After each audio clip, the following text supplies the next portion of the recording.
by the people, for the people, the gathering to get healthcare now.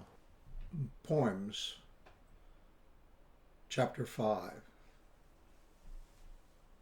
Nothing. Nothing is between the things that are, and things are vast, but nothing is more than vast. Even when things are not, nothing is. Were nothing not to be, we would not be. Without the between, there would be no things to be seen. Nothing is the unbinding determination of what is bound. The bound we call reality. Nothing is the reality we ignore. It's greater than bound reality, and things can never be part of it. We are among those bound things, changed from star stuff to slow star stuff, and someday to star stuff again.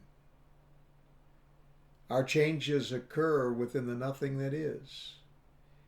Even before star stuff was, nothing was. There being no in between, all things that were to be and are now were but one speck of dust. Relative to nothing, there's no measurement. There's no time, no space, only the eternal phone until the bang. Then there's in between. And the inflation makes our reality. The gumdrop people. He broke the ice by saying, gumdrop berries will save your life if they don't stick to your teeth and rot in your jaws. I know, I said, but I'm nearly dead, and what good are cadavers' teeth except for smiling and decorating your dentist office and reminding us of our long-lost past of mixed-up genes and ancestors who cooked outside and grew long hair and threw garbage into piles outside their lairs. They were afraid of the sky, but they were not afraid of the cold, nor moose, nor fierce things they killed and ate. They were not gumdrop berry eaters. Their teeth did not rot. We know. We have their teeth displayed in New Mexico and Spain and China and Africa and wherever from we came. Our genes will release their codes, and what they will become will pass us by. The toothless gumdrop berry eaters who cooked inside and feared the cold and killed the moose but didn't eat it, yet were still afraid of the sky. The loss. I have a funny feeling something will be taken from me. Someone will come to my house, someone who is polite, who speaks softly, who is careful about the words he chooses, who knows something I don't know. I won't want him to say it. I will offer him coffee, a chair. I won't ask why he's there. It'll be cold. My mouth will be dry. I'll wait for him to speak. He'll tell me his quiet secret. He'll wait to let me cry. I won't look at him. Instead, I'll turn my face toward the window and watch the trees wave in the wind as he leaves. I'll remember what was taken from me. I'll hear the dirt thrown from a shovel hitting the top of a wooden coffin. I'll smell the rain. Everything that was joy will be gone. The old photos in the desk will be still. Everything will be fixed. What would have been will not be. The stillness and the cold will settle in. I'll hear the rain. I'll see myself pat the dirt with a shovel. I know I will live a little less than I'd hoped to live. Tenement man. The street was wide and damp, and it was in the morning before the sun broke. Only a few cars passed by, and when they passed, you could hear their tires mashing the wet pavement. And I parked my truck in the wide driveway between the trashed out houses. I waited on the black men to come out of their places, the places where they stay. I was the tenement man's man. I was the white man with the work. We were going to clean up the houses. We were going to fence them in. We were going to bring back the toilets and the sinks. And we were going to put in the glass and light the rooms. We were going to hook up the pipes and the gas. We were going to make rent houses so the places they stay would be real houses again. And the people that stay would be the people that pay. I was the tenement man's runner. I was the white man with the work. When I came in my pickup truck in the morning, when the sun broke, when the sky was red, when the cars mashed the wet pavement into a roar and flung the road fodder into the yards, I came out, just sober, just waking. They were mostly old guys, but not all of them. Some were kids looking for breaks. 20 came. I took 10. 10 went away to where they stayed. The sun rose, and the streets dried up. The traffic came. The morning odors went away. The neighborhood was any you'd ever seen where nothing mattered, where life was day to day a quiet hustle, waiting on tenement man's man to make some work. It got hot early. The young kids shed their shirts. They let the dust cover their sweaty backs. But the old men kept on their shirts and held the dirt off their backs. 10 truckloads of trash was hauled away. We began to see the places where they would stay. The men were the usual types, 2 movers for tomorrow's work call, 2 noon drinkers needing cash, 2 slackers holding back, and 4 who moved along and did what was pointed out. All were thieves, just like tenement man, just like the whole world, when they need, when they bleed, when there's no recourse. 2 really stole, but you could buy it back next door, next day, at the tenement man's store. Every day, we did a little more. Every day, we got up as the sun broke. We listened to the wet road. We worked as the sun rose. We moved the houses back into the flow of people. We made the water run. We made the toilets flush. We made the heaters heat. We made the lights burn. We made the doors lock. We made tenement man happy. He would have his rent for a while. Then I went away, and the workers went back to where they stay, into the houses with the wide driveways, and soon their yards began to catch the street wash. The summer damp pavements and the passing cars filled up tenement man's yards. The sewers stopped. The windows broke. The houses turned out those that didn't pay. They said it would happen that way. They said it wouldn't do no good. They knew. Tenement man didn't know. It's not where he stays. It's their wet street and their hot days. It's not the place where they stay.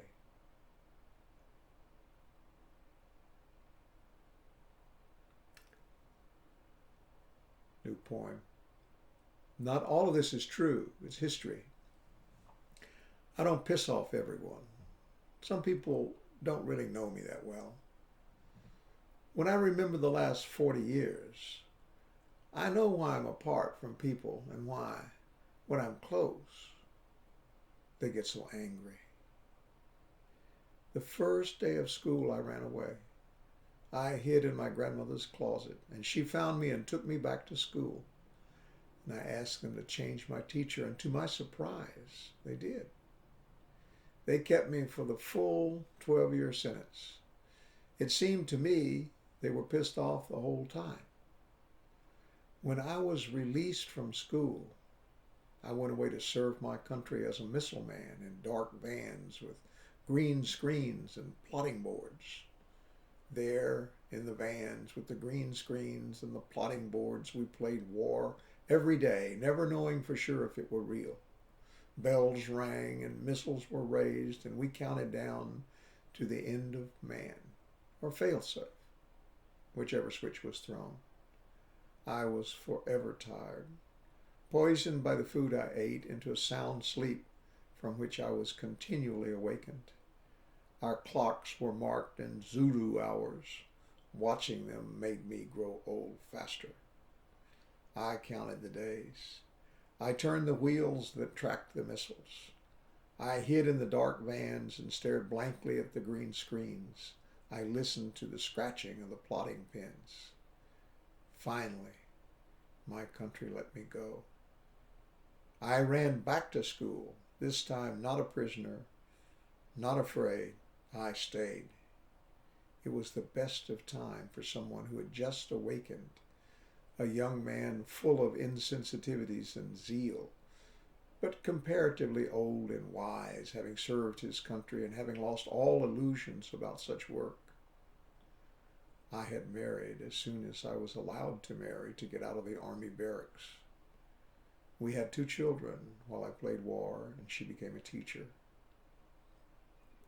I was not like the usual college kid, but too young and too blind to know how little difference Army experience made. It was the time before conspirators killed JFK. It was when schools taught about the Red Menace. It was when we, the white people I knew, believed that white America saved, bought insurance, used Firestone tires, burned Texaco gas, drove Thunderbirds, and drank Jack's beer. It was then that I turned my back on timely things. I read books for thoughts from long ago that no one really cared about. School and work became just background noises barely heard while reading. I thought the important things were said by Greeks and Jews and Latins. I thought G.K. Chesterton was modern and that T.S. Eliot was too much of a pessimist to see the world I knew. Then the present world began to fall apart, just like the old world had fallen apart. Every day before my eyes, in black and white, people died. I began to think the world wasn't safe for anyone, even those who knew its history. I remembered the nerve gas classes. I remembered the gas that had neither odor nor color. It was known by the symptoms the victims showed before they died. I had made notes copiously, but without reflections. The deaths I saw in black and white showed symptoms of this gassing, so I reflected. My classmates left for Vietnam. Some were for, and some were against the Red Menace. Some went to Canada. Some outthought the system with theological arguments the boards of tired old vets could not undo. I grew angrier every day as I heard Lyndon Johnson say, in a language just like my own, "My fellow Americans." George Reedy told a small group of us how we could tell when Lyndon was telling the truth. George said, when he pulls his ear, he's telling the truth. When he touches his nose, he's telling the truth. When he moves his lips, he's lying. Years later, that was funny. But then it was not funny. Johnson was not dead and had not been connected to history. He was connected to the bodies of the friends I'd had, the ones who fucked up fighting for or fighting against the Red Menace. Finally, I saw that Lyndon was just like other leaders who said what was expected to miscommunicate what the government wasn't doing. In a while, it became drum and trumpet history, the kind that doesn't matter. But then it was death, and death mattered. Then people were gassed every day in black and white. Today, it's all different.